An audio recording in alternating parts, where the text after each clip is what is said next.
아멘. 여러분 반갑습니다. 특별히 지난주에 틴 캠프에 갔다가 와서 오랜만에 본 듯한 마음을 갖게 됩니다. 대구교회 와서 여러분들을 얼굴을 보니까 개인적으로 너무나 큰 격려가 되고, 지난주에 우리 틴 캠프에 가서 너무 좋았어요. 우리 틴들이 한 70명 정도가 모였거든요. 함께 모여서 이제 대학교에 올라갈 고3 친구들도 왔었고, 어이고, 그 다음에 새롭게, 어이고, 중학교에, 중학교에 또 새롭게 올라간 우리 규범 군도 와서 너무 즐겁게 하고, 또 우리 탤런트 쇼를 할 때 우리 또 수연이가 또 이렇게 춤으로써 너무 화려함을 또 보여줬고, 또 우리 규범이도 가서 비트박스를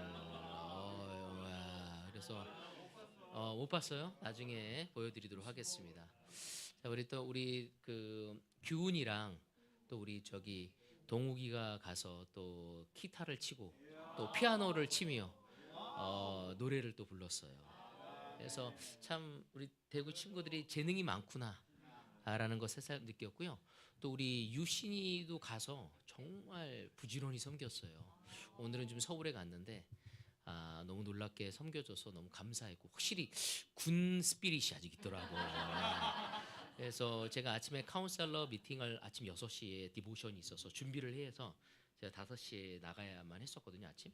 그래서 제가 5시 반까지 나와라 라고 했더니 5시 20분에 딱 나와서 깨끗이 씻고 나와가지고 목사님 준비됐습니다.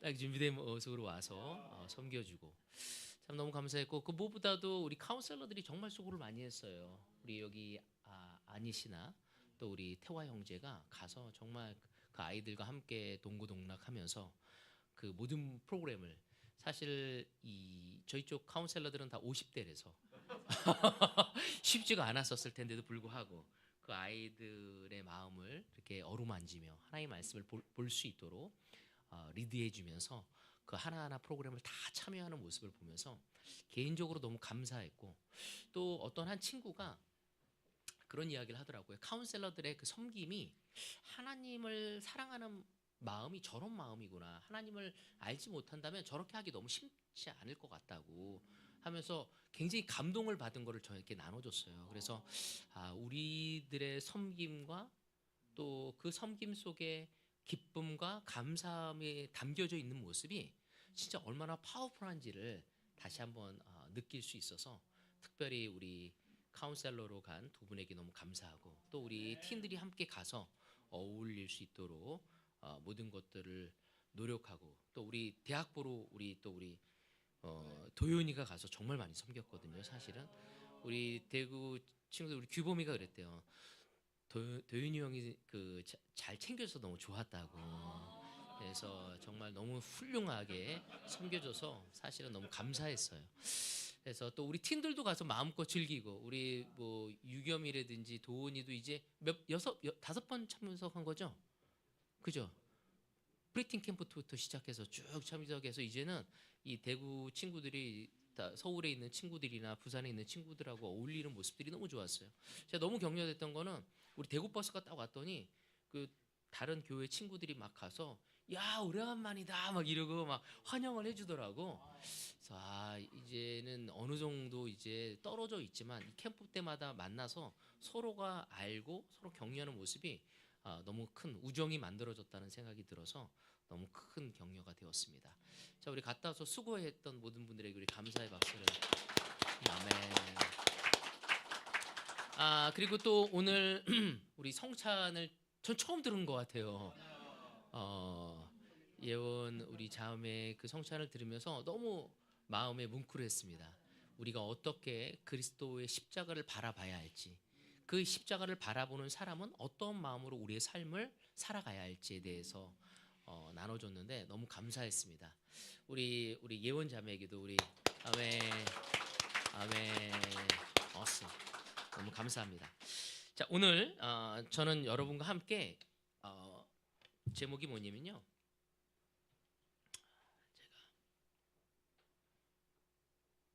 네, 인생의 트랙을 벗어나 발견하는 영원한 빛이라는 제목을 만들어 봤습니다.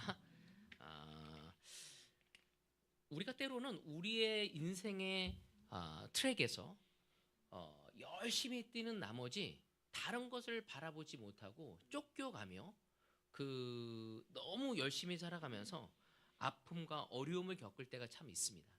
근데 때로는 하나님은 우리에게 우리의 인생의 트랙에서 내려와서 내가 너에게 준 새로운 것들을 바라보고 이 세상에서 즐기고 감사하며 하나님의 자녀로 살아가기를 원하신다는 것입니다.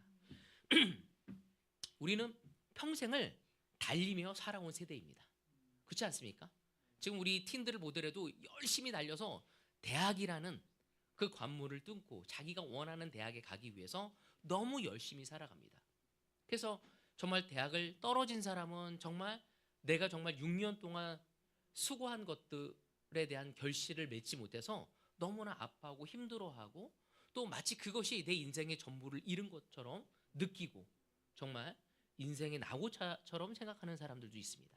또 어떤 사람은 정말 이제 졸업을 앞두고 대학에 졸업을 하고 나서 취업을 해야 하기 때문에 그 취업을 하지 못해서 다른 친구들한테 왜 나는 하지 못했을까 하면서 너무나 아파하고 힘들어하는 사람이 있고, 어떤 사람은 승진을 해야 하는데 나하고 같이 들었던 동기는 누구는 승진을 하고 나는 승진하지 못해서 거기에서 또 힘들어하고 아파하고, 또 어떤 사람은 결혼을 했는데 나는 결혼하지 못해서 힘들어하고, 어떤 사람들은 아이를 낳았는데 나는 아이를 낳지 못했나, 또 어떤 사람은 그 아이들이 잘 크고 건강해 근데 왜 내 아이는 건강하지 않은지, 또 어떤 사람은 집이 있는데 나는 왜 집이 없는가, 왜 저 친구는 정말 이렇게 좋은 아파트에 사는데 나는 왜 좋은 아파트에 살지 못하는 거지? 라고 힘들어하며, 왜 저 친구는 건강한데 왜 나는 건강하지 않지? 하면서 힘들어하며, 너무 많은 사람이 열심히 달리면서도 늘 멈추면, 내 살아가는 삶에서 멈추면 불안해하고, 그리고 쉬면 뒤처질까 봐에 대한 불안감 속에서 살아가는 사람이 많습니다. 우리는 이 정도면 됐다라는 말을 쉽게 우리 입에 올릴 수가 없습니다.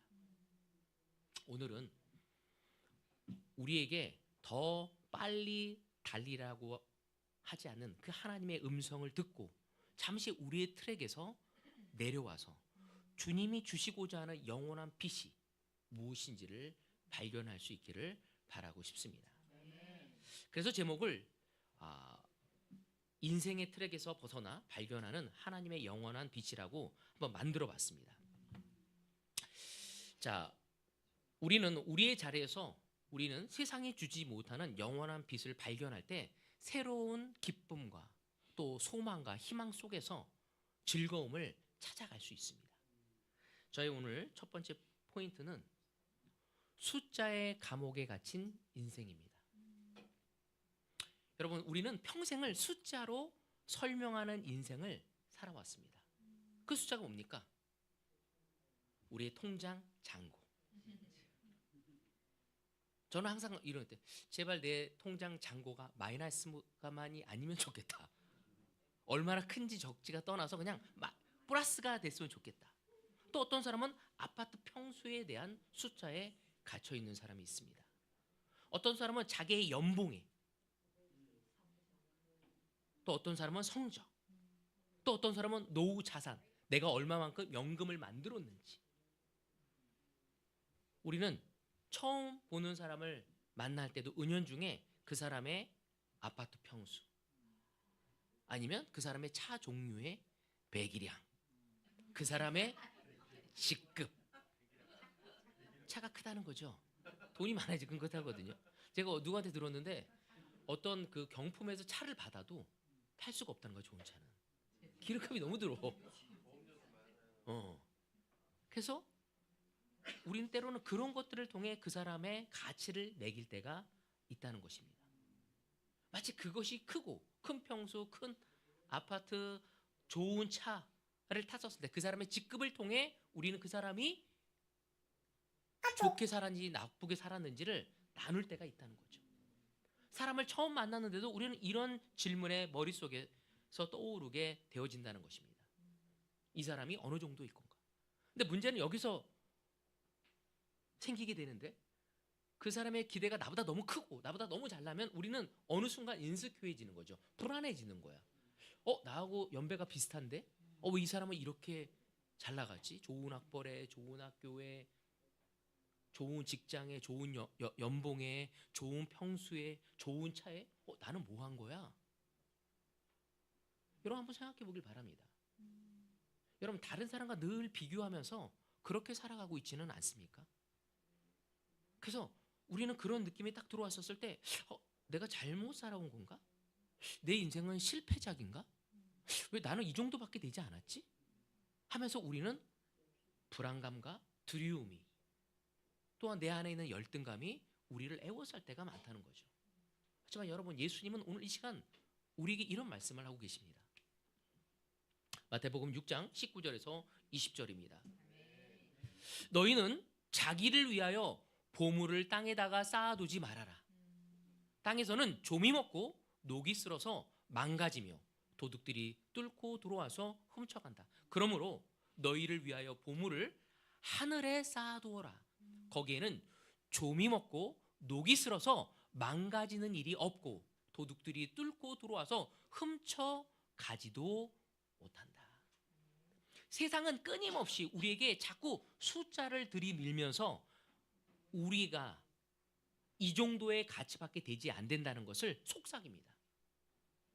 마치 아파트 평수가, 내가 타고 다니는 그 차가, 때로는 내 직급이, 때로는 내 노후에 마련한 그 통장의 금액이, 연금의 금액이, 그것이 우리를 평가하는 것처럼 끊임없이 속삭이며 우리를 불안하게 만들 거죠. 심지어 부부관계 역시도 그 숫자를 늘리기 위해서 부부관계가 소홀해지는 사람을 많이 봅니다. 혹시 여러분 그렇지 않습니까? 더 높은 숫자를 만들기 위해서 여러분의 배우자를 업신여기고 우선순위에서 밀리고 더 멀어지고 있지는 않습니까? 하나님은 말씀하십니다. 너는 내 아들의 생명과 바꾼 숫자로 계산할 수 없는 나의 소중한 보물이라고. 오늘 우리 예원자매가 이야기했죠. 우리를 언제 선택했다고요? 우리가 변화되었을 때, 우리가 완벽했을 때, 우리가 죄인이었을 때, 우리가 이미 결핍의 상태에서 노출되어서 허덕이고 있었을 때 이미 우리를 사랑하셨고 우리를 끌어안으셨다고 이야기하고 있습니다. 그럼에도 불구하고 우리는 땅의 숫자에 너무 일희일비 되어질 때가 많죠. 더 좋은 연봉을 받지 못했었을 때 거기에서 오는 불안감. 제가 누군가도 얘기했지만 재정적인 것은 돈이 나쁜 건가요? 아니요. 돈이 많으면 나쁜 건가요? 아니요. 돈이 많으면 우리가 좀 편할 수 있어요. 그렇지만 좀 돈이 적으면 불편할 수 있습니다. 그 불편함이 우리가 실패나 낙오자가 되는 것은 아니죠. 그 불편함이 우리의 인생의 가치를 완전히 땅에 떨어뜨릴 수는 없다는 것입니다. 우리는 무너질 기준 위에 인생을 세워서는 안 됩니다. 왜 그럴까요? 땅의 숫자는 언젠간 무너질 기준이기 때문입니다. 저는 주변에서 너무 주식으로 성공한 사람도 봤습니다. 그렇지만 그 사람 삶에서 또 너무나 주식 때문에 내리막길을 간 사람도 보았습니다. 여러분, 제 아들이 주식을 하더라고요. 요즘 애들은 다 주식을 하는 것 같아. 그래서 저한테 하는 말이 뭐냐, 아빠 미국에 무슨 일이 있나 봐요. 왜? 갑자기 제 주식이 아래로 하향세 떨어지고 있다고. 그래서 막 뉴스를 찾아보더라고. 트럼프가 무슨 짓을 한 거지? 그래서 여러분, 주식 그래프는 하루 만에 떨어질 수도 있고 올라갈 수도 있습니다. 여러분, 우리의 건강 수치는 어느 날 갑자기 바뀝니다. 저번 주에 저는 정말 꿈을 꾼 것 같았어요. 우리 장인어른이 갑자기 상태가 안 좋아지셨어요. 우리 장인어른이 진짜 건강 관리를 잘 하시거든요. 그리고 늘 병원에 가서 건강하다는 이야기를 들었어요. 근데 뇌에 문제가 생길 줄 몰랐어. 여러분, 우리의 인생은 어떻게 될지 모릅니다. 건강의 수치, 와 오늘 나의 혈압이 정상이야, 내 당뇨가 정상이야, 모든 것이 정상이다 할지라도 어느 한순간 무너질 수 있는 것이 우리의 건강 수치라는 것입니다. 여러분, 여러분의 자녀들이 여러분의 뜻대로 가고 있습니까? 아멘. 그렇지만 대부분의 아이들이 마치 럭비공 같아요. 분명히 바르게 가는 것 같은데 어떻게 저렇게 120도, 90도 꺾여서 갈 수 있을까? 우리 아이들은 또 어떤 친구들은 너무 엉뚱한 데로 가는데 갑자기 바르게 가는 친구들도 있거든요. 여러분, 이처럼 우리는 그 불안정한 숫자 위에 우리의 인생의 가치를 올려놓아서는 안 됩니다. 숫자는 우리의 존재의 가치를 증명할 수 없습니다. 그럼에도 불구하고 세상은 끊임없이 우리에게 그런 이야기를 하죠. 여러분, 편의점 생수병에 보면요, 가격이 매겨져 있습니다. 가격표가 있어요. 그죠? 그래서 우리는 바코드를 찍고 돈을 냅니다. 근데 참 재밌는 건요, 박물관에 있는 작품들은 바코드가 없습니다. 하나님은 우리를 작품으로 만드셨습니다. 근데 끊임없이 우리는 우리의 가치를 높이려고 우리가 노력합니다. 그 숫자를 높이는 것이 우리의 가치를 높이는 것처럼 착각할 때가 있는 거죠. 여러분, 이게 뭔지 아세요?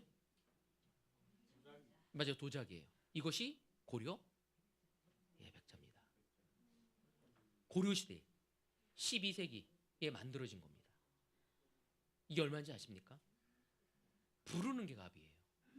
여기는 바코드가 있을까요, 없을까요? 없어요. 얼마나 오래됐습니까? 800명이 됐어요. 700년, 800년. 여러분, 그렇게 됐었을 때 그 가치가 그렇게 오래됐는데도 불구하고, 근데 우리는 때로는 이 세상의 어떤 제품처럼 나 스스로 그 가치를 높이기 위해 발버둥 치며 우울해하고 슬퍼하고 다른 사람하고 비교하며 살아간다면 너무 안타깝다는 것입니다. 오늘 하나님은 가격을 매길 수 없는 존재로 아주 귀하게 우리를 선택했음을 알아야 합니다. 여러분의 옆에 있는 형제 자매를 한번 바라봐 주십시오. 절 보지 말고 바라봐 주세요.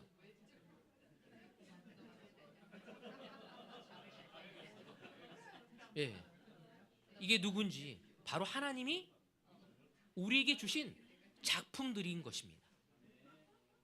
우리는 우리가 가지고 있는 숫자로 정의할 수 없고 바로 하나님의 사랑으로 존재하는 작품임을 기억하시길 바랍니다. 두 번째, 씨앗은 떨어진 자리를 원망하지 않습니다. 여러분, 농사를 지어보신 분은 아실 것입니다. 씨앗은 자리를 가리지 않습니다. 제가 우리 장인어른이 농사를 너무 열심히 짓거든요. 그래서 막 뿌립니다. 그리고 그걸 캘 때 내가 여기에다 심었다가 아니라 어디에 떨어진지를 모르기 때문에 고구마를 깨는데 여기인지 저기인지 몰라. 다 땅을 해서 우리가 그 고구마를 수확을 해야만 했습니다. 비옥한 땅에 떨어진 씨앗도 있지만 돌이 많은 곳에 떨어진 씨앗도 있고, 그래서 고구마를 캘 때 아주 부드러운 땅에서 무럭무럭 자란 것이 있고 돌덩이에 떨어져 가지고 막 돌을 같이 캐니라고 그거 억지로 빼다가 그 상처가 날 때도 있어요. 그렇잖아요? 근데 중요한 것은 그 씨앗은 말하지 않는다는 거죠. 옆에 밭에 옮겨주세요, 저를요. 조건이 너무 불리합니다, 제하고. 그저 그 자리에서 뿌리를 내리고 살아나는 것이 씨앗입니다. 우리 인생도 마찬가지죠. 여러분은 좋은 건강을 받은 사람도 있습니다. 태어날 때부터 3.3, 4.0 킬로로 자란 사람도 있어요. 저처럼 2.0, 1.98 그렇게 해갖고 너무 인큐베이터에서 자란 사람도 있습니다. 그래서 저를 보고 우리 아버지는 늘 흐뭇해해. 통통한 저를 보고 아주 조그매했던 너가 이렇게 커지다니 하면서 너무 좋아하십니다. 어떤 분은 경제적인 여유를 받은 사람도 있습니다. 부모님으로부터. 저희 부모님은 전혀 저에게 경제적인 도움을 주실 수 없었어요. 저희 장인 장모는 제 아내에게 줘서 제가 좀 조금 해탈을 있었어요. 그리고 어떤 형제자매들은 아무런 도움을 받지 못하고 자기가 자수성가해야 할 사람도 있습니다. 어떤 분은 일찍부터 책임과 짐을 짊어진 사람도 있다는 것입니다. 우리는 종종 내 인생의 토양을 원망할 때가 있다는 거죠. 혹시 이런 생각하지 않을까? 왜 우리 부모님은 이렇게 못 살지? 왜 내 부모님은 이렇게 못 배웠지? 내 부모님은 왜 이렇게 성격이 모나지? 왜 이렇게 술을 좋아하시지? 왜 이렇게 말수가 없으시지? 왜 이렇게 관계를 못 맺으시지? 부모님이 조금만 더 나를 뒷바라지 하셨다면 좋지 않았을까? 저도 그런 게 있어요. 저는 한 번도 우리 부모님이 나를 학원에 보내준 적이 없었어. 학원을 부모님이 한 군데도 안 보내서 갔으면 좋겠다라고 말도 안 하셨어. 시간이 지난 다음에 나도 좀 학원 좀 보내줬으면 좋지 않았을까? 라고 생각하지. 내가 조금만 더 건강했다면 내 인생이 이렇게 퍽퍽하진 않았을 텐데. 여러분, 숲의 나무를 보십시오. 바위틈에 떨어진 씨앗은 옆에 비옥한 땅에 떨어진 씨앗을 보며 우울해하지 않습니다.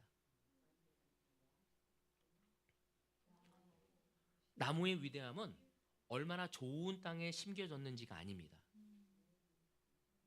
심긴 그곳에서 어떻게 뿌리를 내리는가, 그것이 중요합니다. 하나님은 우리를 비교의 숲에 심지 않으셨습니다. 여러분이 지금 처한 아주 척박한 환경, 고달프고 근심거리가 많은 직장과 가정의 자리에서 하나님은 여러분이 열매를 기다리는 거룩한 땅이라는 걸 기억해야 합니다. 지금 나에게 주어진 이 환경과 이 땅은 하나님의 거룩한 열매를 맺기 위한 거룩한 장소라는 것입니다. 우리가 하나님께 열매를 드리기 위해서는 어떤 조건이 아니라 태도라는 것을 우리는 알아야 합니다. 우리는 어떤 조건 속에서 무엇인가를 이룰 수 있다고 생각하죠.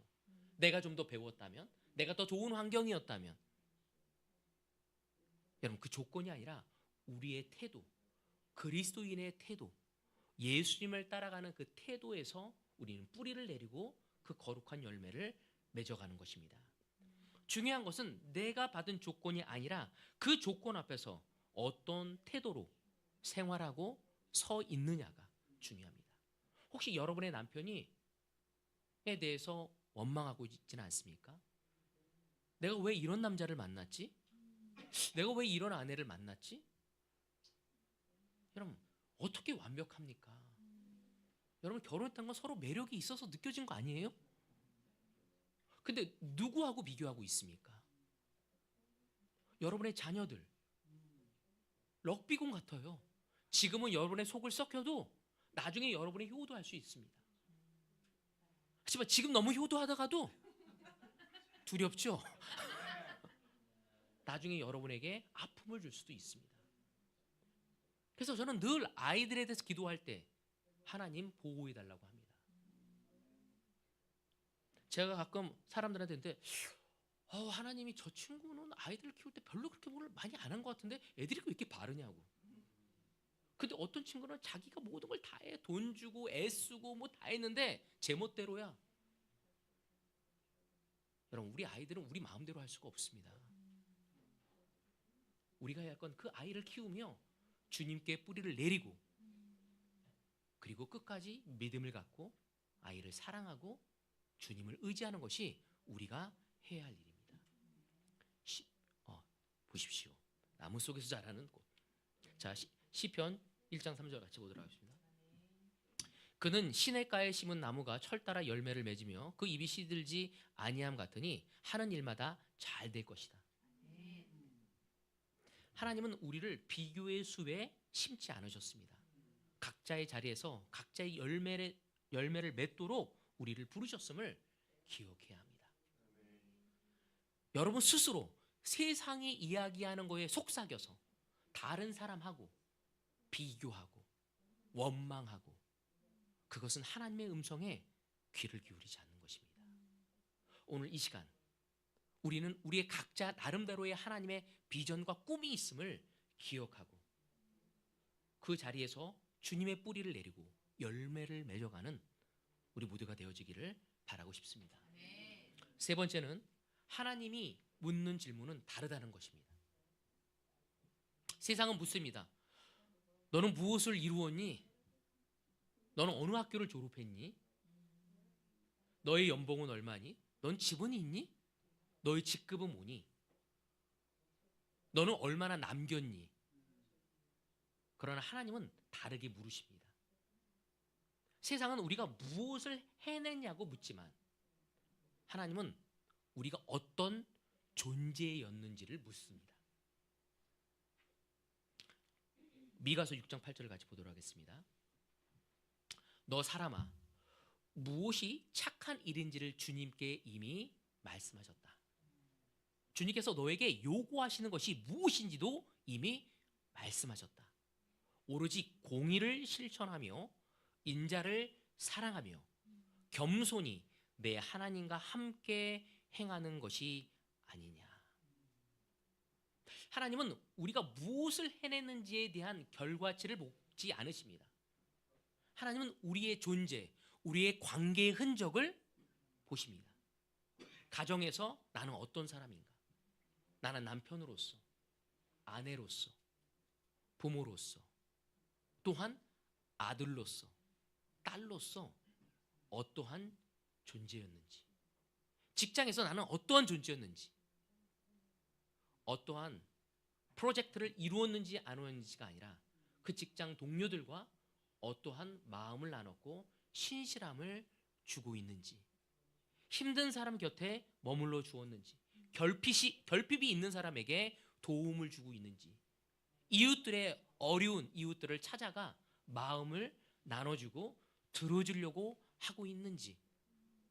예를 들어서 야근 후에 회사에서 너무나 지친 몸을 가지고 와서 여러분의 배우자의 이야기를 들어주고 있는 사람인지, 실수한 나의 자녀들을 공개적으로 꾸짖고 내 기준에 차지 않아서의 꾸지람과 공개적으로의 면박이 아니라 오히려 사랑해주고 믿음을 주고 희망을 주고 함께 걸어가고자 하는 사랑을 나누고 있는지, 내가 손해인 줄 알면서도 우리가 정직을 선택한 결정, 바로 이런 것들이 하나님 나라에서 성공이라는 것입니다. 바로 그것이 하나님 앞에서의 우리의 삶이 되어져야 함을 성경은, 또 하나님의 말씀은 우리에게 이야기하고 있습니다. 2026년 우리가 그러한 삶의 기준, 방향성을 가져가기를 바랍니다. 마지막은 자족을 배운 사람의 자유입니다. 여러분, 사도 바울은 자족했던 사람 중에 한 사람이에요. 그렇지 않습니까? 근데 그가 성공 한가운데가 아니라 감옥에서 이런 고백을 합니다. 뭔가를 성공한 사람에서 내가 자족하고 있다고 얘기했었을 때, 만약에 산속에서 오두막에서 살면서 가진 것 없이 내가 만족한다고 얘기하면 사람들은 별로 귀를 기울이지 않아. 참 독특한 사람일세. 그렇지만 아주 크게 부자인 사람, 그런 사람이 가난한 곳에 가서 그걸 다 버리고 살아간다면 우리는 좀 그걸 느끼려고 할 때가 있습니다. 바울 역시도 마찬가지죠. 바울은 감옥 속에 있으면서 이러한 고백을 하게 됩니다. 빌립보서 4장 11절 12절에 보면, 내가 궁핍해서 이렇게 말하는 것이 아닙니다. 나는 어떤 처지에서도 스스로 만족하는 법을 배웠습니다. 나는 비천하게 살 줄도 알고 풍족하게 살 줄도 압니다. 배부르거나 굶주리거나 풍족하거나 궁핍하거나 그 어떤 경우에도 적응할 수 있는 비결을 배웠습니다. 잘못 보면 우리는 마치 자족한다는 것이 우리 인생을 포기한다고 생각할 때도 있습니다. 바울은 자족이 우리의 인생을 포기하는 거라고 얘기하지 않습니다. 바로 자족은 뭐냐면 하나님을 신뢰하는 능력입니다. 여기 나온 것처럼 배부거나 굶주거나 풍족하거나 궁핍하거나 어떤 경우도 적응할 수 있는 비결은 하나님에 대한 신뢰를 이야기하는 거죠. 내가 좋은 상황이든 좋지 상황이지 않던 하나님이 나를 인도하시고 나에게 최고의 것을 주실 것이라는 것을 믿는 것이죠. 예를 들어서 예전에는 더 큰 집을 꿈꿨지만 지금의 내 삶의 공간에서 감사할 수 있는, 즐길 수 있는 마음, 바로 그것이 하나님의 능력을 신뢰하는 믿음이라고 얘기할 수 있습니다. 자녀가 기대만큼 가지 않아도 그래도 괜찮다고 말할 수 있는 여유. 왜? 하나님이 언젠가 내 자녀를 바른 곳으로 인도하실 것을 믿는 것입니다. 더 벌 수 있지만 신앙과 가족을 위해서 올바른 선택할 수 있는 결정, 바로 그것이 하나님을 신뢰하는 것이죠. 그래서 이것은 무엇이냐면 자족은 패배가 아닙니다. 뭘까요? 그것은 성숙입니다. 여러분의 남편에게 만족하고 있습니까? 여러분의 아내에게 만족한 것은 기준이 낮아서가 아니라 하나님을 신뢰하기 때문입니다. 여러분, 여기에 나오는 디오게네스라는 분 알고 계시죠? 견유학파 3세기 때 그 철학자예요. 이거 너무 잘 알고 계실 거예요. 알렉산더가 아주 유명한 사람이었습니다. 이 디오게네스가. 그래서 자기의 오른팔이 되어서 자기와 함께 힘을 모아달라고 얘기합니다. 그래서 가서 내가 무엇을 도와줄까라고 이야기를 합니다. 그때 이 디오게네스가 뭐라고 얘기할게요? 맞아요. 빛기시오. 나의 햇빛을 가리지만 내 소원은 그거라고. 그래서 알렉산더 왕이 너무나 황당했죠. 그리고 끝내는 그는 알렉산더 왕에게 다가가서 어떤 한 자리를 한 것은 아니었습니다. 그래서 그는 그 살면서 가난하게 살면서 그냥 죽을 먹는 아주 비참하게 살아가는 삶이 되었습니다. 그때 그의 친구가 그에게 이야기를 합니다. 네가 한 번이라도 정말 비웃으면서 알렉산더 대왕에게 고개를 숙였다면 너는 이러한 죽을 먹지 않은 새로운 삶을 살아갈 수 있을 거라고 얘기합니다. 그때 이 디오게네스가 뭐라고 얘기할게요? 웃으면서 이야기합니다. 네가 만약에 네가 가지고 있는 거에 만족하고 살았다면 그 대왕에게 머리를 숙이며 조아리며 굽신거리지도 않아도 살아갈 수 있었다고. 때로는 우리는 어떤 욕망을 통해 그것을 와야지만이 기쁨을 가져간다면 우리는 기쁘게 살아갈 수 없습니다. 행복의 길은 누구에게 굽신거리고 고개를 숙이고 가야 하는 길만 있는 것이 아니죠. 디오게네스는 저는 좀 생각하게 만든 게 행복의 길은 다양하다는 거죠. 오늘 때로는 우리는 세상이 주는 어떤 성공의 트랙 속에서 얽매이며 더 열심히 살아가며 자족하지도 못하고 감사하지도 못하고 늘 불안과 두려움이 우리의 삶의 동기가 되어 살아간다면 그거는 너무나 안타까운 삶일 거라는 것입니다. 이 정도면 족하다는 하나님의 그 내면의 능력 속에서 이 세상의 평가가 아닌 하나님의 그 사랑이 우리의 자신감과 우리의 기준이 되어지기를 바라고 싶습니다. 빌립보서 4장 13절에 보면 바울은 이렇게 얘기합니다. 나에게 능력을 주시는 분 안에서 나는 모든 것을 할 수 있습니다. 이거는 제자가 아니래도 많이 보잖아요. 그죠? 어디 많이 보이죠? 스포츠, 기업에서 많이 슬로건으로 합니다. 진짜 의미가 뭘까요? 내가 기도하면 모든 것이 다 성공한다는 걸까요? 아니에요. 하나님이 내 곁에 계시기만 한다면 나는 가족해도 가난해도 또 비굴해도 부유해도 교만하지 않을 수 있다는 것입니다.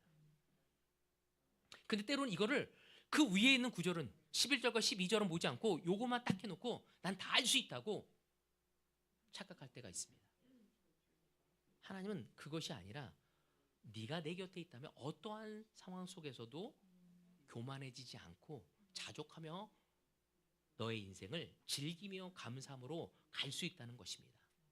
바울은 우리가 더 많이가 아니라 어떤 상황 속에서도 흔들리지 않는 힘, 바로 그것이 진짜 주님이 우리에게 주시고자 하는 능력이라는 것입니다. 우리가 우리의 행복은 미래에 도착해서야만 얻는 삶이 아닙니다. 그래서 어떤 사람은 행복해지기 위해서 그 숫자에 도달하면, 여기에 도달하면 내가 행복할 거라고 생각합니다. 그래서 무조건 뛰어갑니다. 그것을 이루지 못하면 모든 걸 다 절제해요. 제가 이 부분을 설교를 준비하면서 좀 눈물이 났던 거는 저희 장인어른이었어요. 우리 장인어른 47년생, 한국 나이로 80세입니다. 근데 아버님은 아버지가 이루고야 할 목표가 있어. 그때까지는 쉬지도 않고요, 여행도 안 하고요, 아내하고 자지도 않고요, 그걸 이루기 위해 아주 열심히 달립니다. 그리고 그 열심히 하는 것이 아버지의 자부심이에요. 그리고 여지껏 평생을 그렇게 많은 걸 이루고 살아왔어요. 하지만 객관적으로 아버지의 삶은 외로워요. 그리고 그렇게 가족하고 시간을 보내고 싶어 하지만 보낼 수가 없습니다. 정신과에서 상담을 받으면서 아버지가 이렇게 된 것은 어떤 강박 때문이었어요. 그 나이가 돼서도 강박에 젖어 있는 거죠. 여러분, 오늘 시간 우리의 오늘의 이 삶을 하나님의 선물로 받아들였을 때 우리는 자유로울 수 있습니다. 지금 이루지 못한 거, 내 아이들의 문제, 내 직장에 대한 문제, 내 배우자의 문제, 불평하고 불만하고 즐기지 못하고 그러한 존재가 아닌 하나님이 주신 것을 즐길 수 있는 우리 모두가 되어지기를 원합니다. 마지막 구절입니다. 야고보서 1장 17절. 온갖 좋은 선물과 모든 완전한 은사는 위에서 곧 빛들을 지으신 아버지께로부터 내려옵니다. 아버지께서는 이러저러한 변함이나 회전하는 그림자가 없으십니다. 제가 너무 좋아한 건 뭐냐면 온갖 좋은 그리고 완전한 것은 누구로부터 온다고요? 맞아요. 하나님 아버지로부터 온다고. 여러분, 오늘 하루를 떠올려 보십시오. 오늘 아침에 일어나서 우리가 옷을 입고 이곳에 올 수 있는 것이 얼마나 좋은 것인지, 아내와 함께 아침 식사를 하고 차를 타고 이곳에 올 수 있는 것, 누군가 이 교회에 왔었을 때 여러분에게 짧은 인사를, 안부를 건네며 허그를 해줬었을 때, 그 평범하지만 그 평범함 속에 우리의 진정한 아름다움과 기쁨과 소망이 담겨져 있음을, 영원한 빛이 숨어져 있음을 알아야 합니다. 우리는 너무 먼 곳에 빛만 쫓느라고 이미 내 삶의 구석구석에 비추고 있는 하나님의 선물을 바라보지 못할 때가 너무 많은 거죠. 이제는 우리의 좁은 트랙에서 내려와서 우리 옆 사람의 트랙에 맞추지 말고 하나님의 손을 잡고 천천히 걸어가며 하나님의 보폭을 맞추며 나에게 허락한 그 모든 것을 즐기며 여러분의 인생을 살아가기를 바랍니다. 하나님이 허락하신 그 삶의 풍경을 즐길 수 있는 우리 모두가 되어지길 바라면서 오늘 이 말씀을 마치도록 하겠습니다.